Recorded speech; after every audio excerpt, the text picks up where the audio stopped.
Senator Ward, thank you for being here and supporting us here, and welcome everybody to this most historic occasion and this most historic town. And what happened here in 1863, I think today we're going to see a turning of the tide, because we have not really heard the truth of the arguments made on the other side of what happened.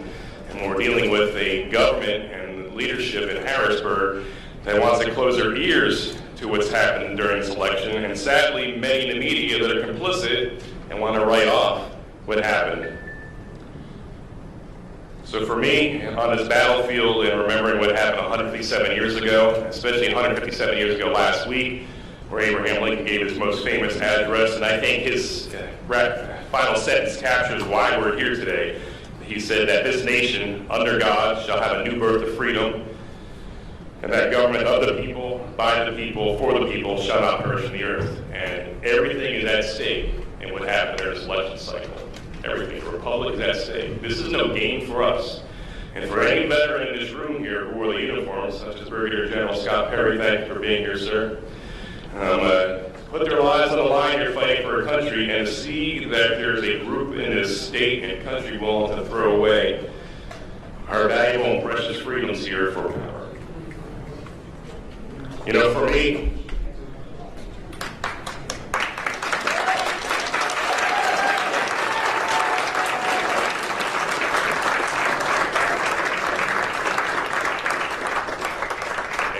Mr. Mary's going to be a fantastic hearing today. Despite pleas from our citizens, the governor refuses to even consider that there was any shenanigans in the elections here in our state. A state of 13 million people, and he wants to discount because his guy won that nothing bad happened, and that's just unacceptable. If there's any hint of fraud out there, we need to investigate. Any governor serving the people of this Commonwealth would put aside his petty politics, and find out the truth, if anyone was defrauded. And at this point here, he's unwilling to do that. Let me point out some hard facts here. We are in Adams County, named after our second president, John Adams, who famously said, "Facts are stubborn things." Let me lay out several of these inconvenient truths, as Al Gore would have us think. There have been many allegations of voting law violations across the state, and the governor serving the people would have to move heaven and earth to ensure no one was defrauded, but yet he's not moved to action. And even his Secretary of State, of course, says that there was no shenanigans of great concern.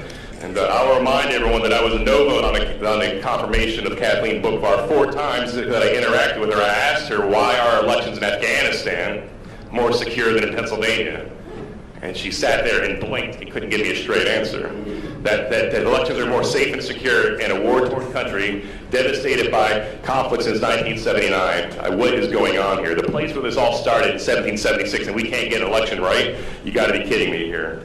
And so as a result of her inaction, the governor's inaction, refusal to even look into any of the allegations, and to discount the very essential freedoms of our citizens, we are here today to try to find out what the heck happened in the election. You know, and likewise our Attorney General, our senior law enforcement official here, you know, instead of being focused on making sure things are lined up in kosher, before one vote was counted in Pennsylvania, the day before the election declared Biden the winner. I mean, there's nothing to see here. Could you imagine if the shoe was on the other foot? Would the media be so gracious and merciful and kind if it was a Republican? Absolutely not. And so, Houston, we have a problem here.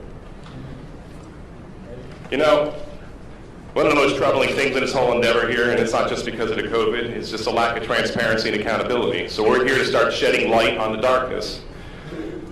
And then, of course, we have a Supreme Court that rewrote election law. You know, Act 77 is opinion as of Illinois. We could debate that. But the real problem was when the Pennsylvania Supreme Court decided they're going to write legislation and rewrite our law. And because of that, obviously, Pennsylvania, we got a lot of problems there. And that opened the door to all the shenanigans and abuses and folly that we're dealing with here in the state this day. So what's going on here? Thousands of people from across the Commonwealth have reached out to us, tens of thousands, asking and demanding action. They deserve it. And as a result of the inability of our executive branch to do their job, we're stepping in here. We're co-equal members, and we're going to do our job. We're looking for transparency and truth. There's going to be no grandstanding here. We're after facts. And we're going to have a good layout here of what happened. And you're going to have to decide, good people of Pennsylvania, on what happened and whether there's a strong case to be made or not. You know, the forgotten men and women of our great state feel betrayed by their government. And I'm with them. I feel the betrayal as well. So we undertake these proceedings today to find out what happened, and then hopefully have come up with an approach where it never happens again. And the issues are galore. You're going to hear about poll watchers being denied access, where election software vendors refuse to testify before the General Assembly. What do they got to hide? Do we expect people to trust their government? And we got to earn their trust. This is no game, and the very republic very much is at stake. And anyone who loves this country has to put aside their petty partisan politics and allow the light to shine where it is. And we're going to find the truth and celebrate it. As a soldier and now as an elected member of the state Senate, I'm not going to stand aside, and neither of the members around me are as well. We're going to fight the good fight for freedom and secure our republic. Too many good men and women have gone before us who are giving their lives here, and to cast it aside now for power play is unacceptable. It's not going to happen.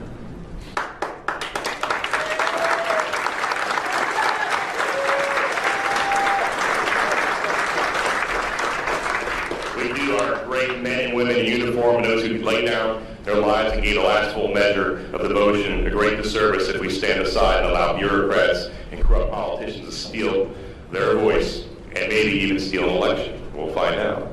John 8:3, thank you. John 8:3-6 says that if Jesus set you free, you're free indeed. We're going to walk as free people in Pennsylvania. This is where all started. Amen.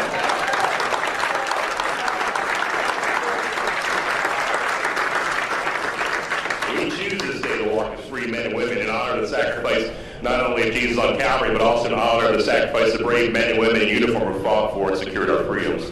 We will be relentless in our pursuit of the transparency, of accountability, and truth. The time for dithering, politics, and games is over. The time for truth and justice is now. In conclusion, as Benjamin Franklin was leaving Constitutional Hall in 1787, he was approached by Mrs. Powell. Mrs. Powell ran up to him. We surmise she knew him personally. And she said, "Well, Mr. Franklin, what do we have? A monarchy or a republic?" And he said, "A republic if you can keep it." This is our time to keep this republic. Thank you.